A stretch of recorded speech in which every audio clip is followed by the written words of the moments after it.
Di video ini saya akan mengupas langkah demi langkah agar kita bisa cuan atau untung dalam berinvestasi atau trading saham di Bursa Efek Indonesia dengan metode M2M Analysis. Mari kita simak satu persatu.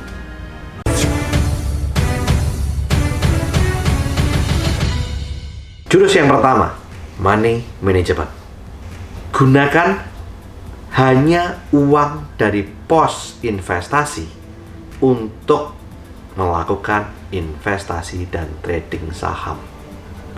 Untuk lebih jelasnya, lihat video saya sebelumnya tentang apa yang harus dilakukan di usia muda dan video saya tentang wealth allocation. Intinya adalah hanya gunakan uang dingin atau idle money Anda untuk melakukan trading atau investasi saham. Karena investasi saham itu jangkanya panjang. Investasi saham bisa memberikan return atau reward yang tinggi, tetapi juga memiliki resiko yang tinggi. Tetapi resiko itu bisa diminimalisasi kalau Anda berinvestasi dalam jangka panjang. Durasi investasi jangka panjang meminimalisasi resiko terhadap investasi saham, terutama untuk saham-saham yang blue chip. Ingat, jangan gunakan uang panas seperti uang kebutuhan sehari-hari, uang sekolah anak, dana berjaga-jaga, uang pensiun, apalagi uang pinjaman atau utang untuk trading atau investasi saham. Jangan juga digunakan fasilitas trading limit, margin, T+, jika Anda masih seorang trader pemula. Karena fasilitas ini ada konsekuensinya. Kecuali kalau Anda memang sudah trader profesional. T+, margin, trading limit itu bisa meningkatkan leverage. Untuk lebih detailnya, Anda bisa lihat video tentang mengapa trader pemula rugi. Banyak sekali trader dan investor pemula yang tergiur karena return saham yang tinggi, menggunakan uang panas, bahkan uang utang, uang pinjaman, dan ini bisa membuat kehidupannya menjadi berantakan. Investasi inginnya dapat untung, tapi yang didapat justru buntung. Jadi, sekali lagi saya ingatkan kepada Anda, hanya gunakan uang dingin atau idle money Anda yang ada di pos investasi Anda. Jurus kedua, Anda harus mengamati tentang makroekonomi. Karena di industri saham, sebaik-baiknya sebuah saham saat kondisi krisis ekonomi, maka kecenderungan harga sahamnya akan jatuh. Makroekonomi terbagi menjadi dua. Ada yang namanya makroekonomi internasional. Dalam hal ini, Anda juga harus memperhatikan di samping indeks harga saham gabungan Indonesia, Anda juga harus melihat indeks regional. Karena biasanya saat indeks regional, misalkan seperti Dow Jones, kemudian S&P, Nasdaq di Amerika, atau FTSE, DAX di Eropa, kemudian Nikkei, Hang Seng, Straits Times di Asia, itu biasanya juga akan berdampak dengan indeks harga saham gabungan dan juga akan berdampak pada saham-saham yang kita beli. Saat indeks regional hijau royo-royo, maka biasanya IHSG juga akan menghijau. Tapi saat regional merah membara, seringkali IHSG juga ikut merah membara. Maka dari itu, salah satu cara untuk Anda melihat dalam berinvestasi saham, Anda bisa melihat faktor makroekonomi internasional, termasuk dalam hal ini indeks regional.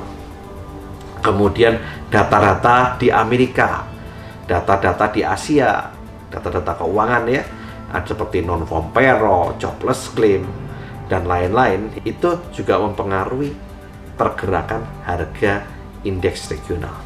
Di samping makroekonomi internasional, Anda juga harus memperhatikan makroekonomi nasional. Seperti misalkan bagaimana dengan GDP kita, naik atau turun. Kalau GDP-nya naik, ya otomatis kemungkinan harga saham kecenderungannya juga naik. Kemudian neraca perdagangan, kemudian kebijakan fiskal, kebijakan moneter, dan masih banyak hal lain. Maka dari itu, untuk mengikuti kondisi makroekonomi internasional maupun makroekonomi nasional, Anda harus mengikuti berita-berita dari televisi, dari portal investasi seperti Bloomberg, CNBC, Investor, Kontan, dan lain-lain. Jurus yang ketiga, Anda juga harus mengamati mengenai industrial analysis. Di Indonesia ada klasifikasi per industri. Dalam hal ini biasanya itu menunjukkan tren daripada pergerakan harga saham. Kadang-kadang yang lagi tren adalah saham perbankan, kadang yang tren saham infrastruktur. Nah, semuanya itu tergantung dari kondisi atau iklim investasi di saat itu. Contoh, seperti pada saat krisis COVID-19 kemarin, itu yang diuntungkan adalah industri farmasi. Kenapa? Ya karena COVID-19 membuat industri farmasi bertumbuh, sementara industri-industri yang lain justru terpuruk.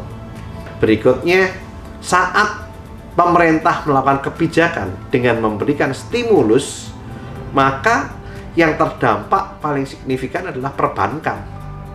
Kemudian saat ada tren, seperti kemarin ada isu baterai, diisukan baterai itu menggunakan nikel.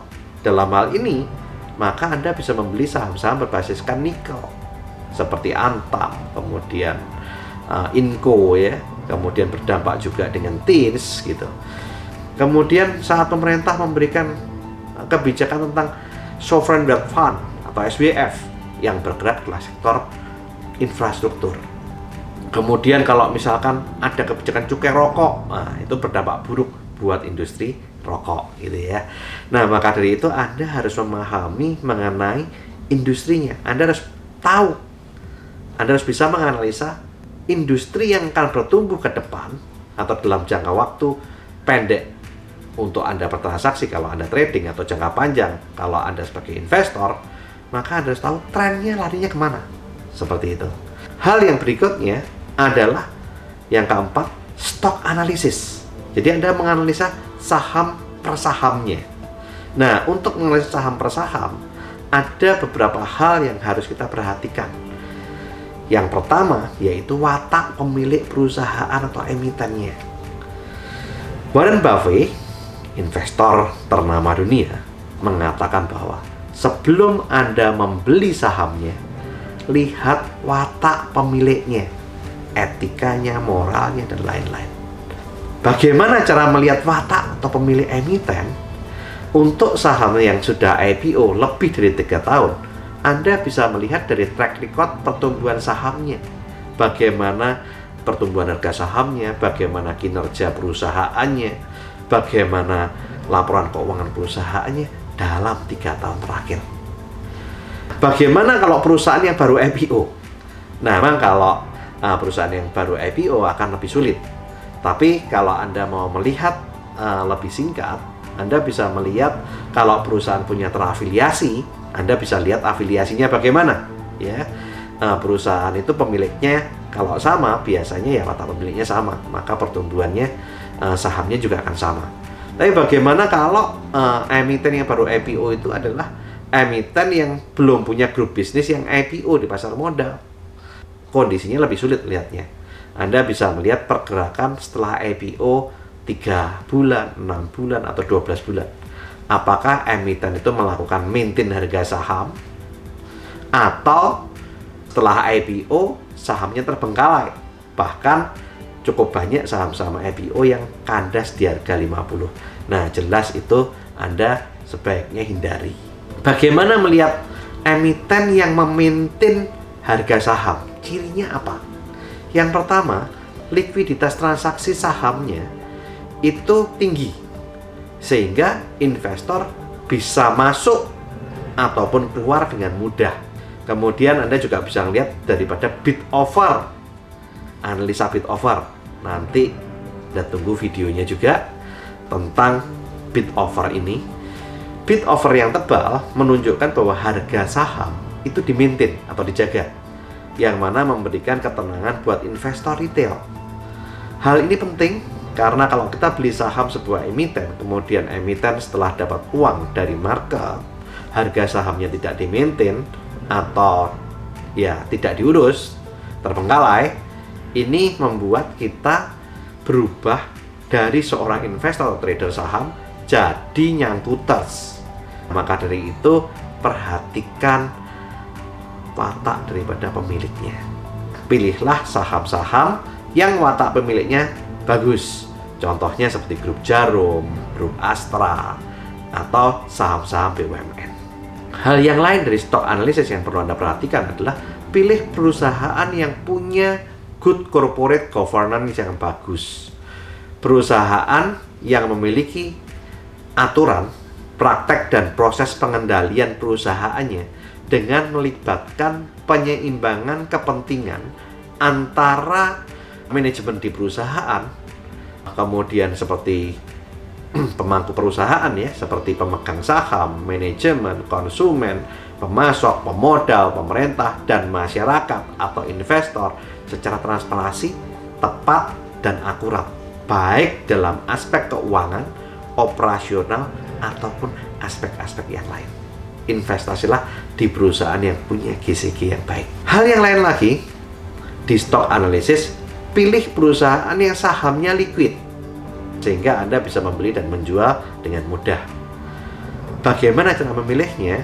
Anda hanya boleh membeli perusahaan yang transaksi rata-rata hariannya sebaiknya di atas 10 miliar per hari selama 1 tahun terakhir.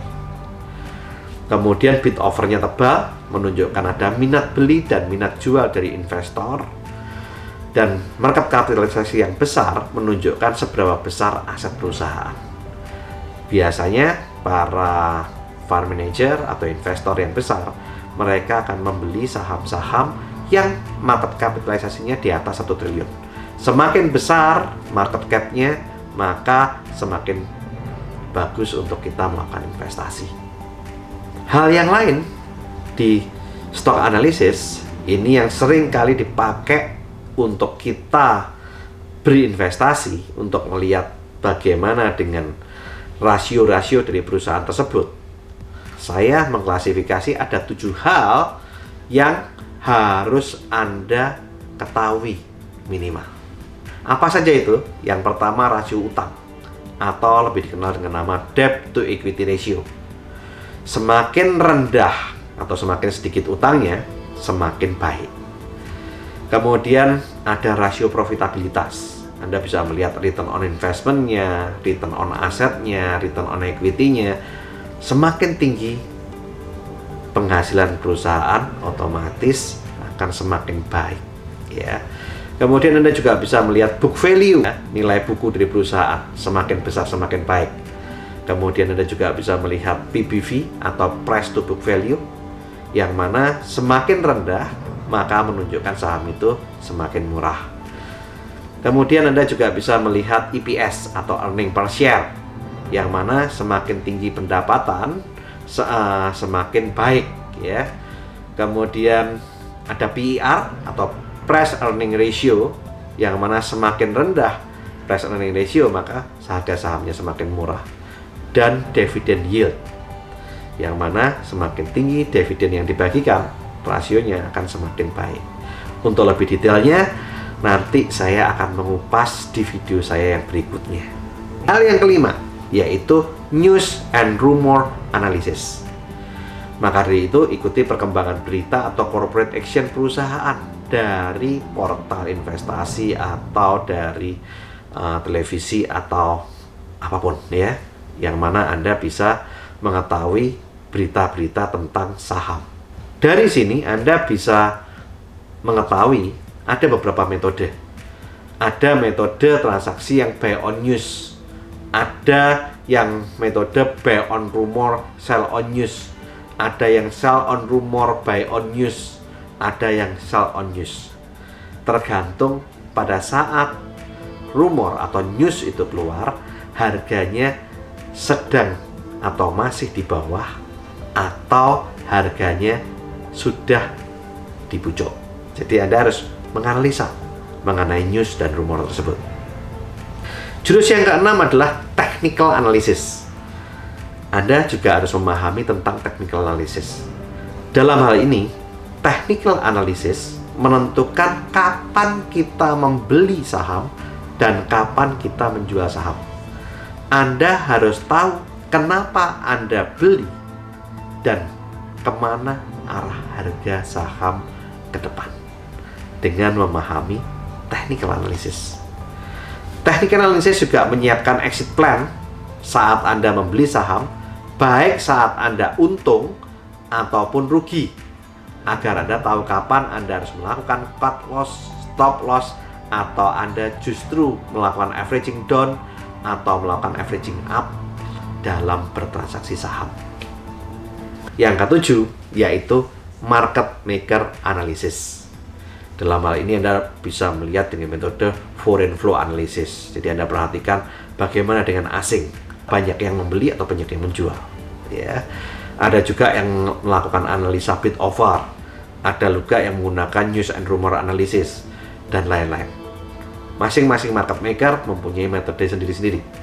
Nah, Anda bisa lihat apakah Anda dapat rumor saat harga masih di bawah atau harga sudah di pucuk gunung. Kalau Anda dapat rumor atau news harga sudah di pucuk gunung, itu bukan rumor, tapi tumor, ya. Hati-hati. Nah, semua poin yang tadi saya jelaskan di 7 jurus cuan ini akan saya kupas satu persatu di video-video saya berikutnya. Sehingga nantikan terus dengan cara melakukan subscribe agar Anda mendapatkan notifikasi setiap kali video saya muncul.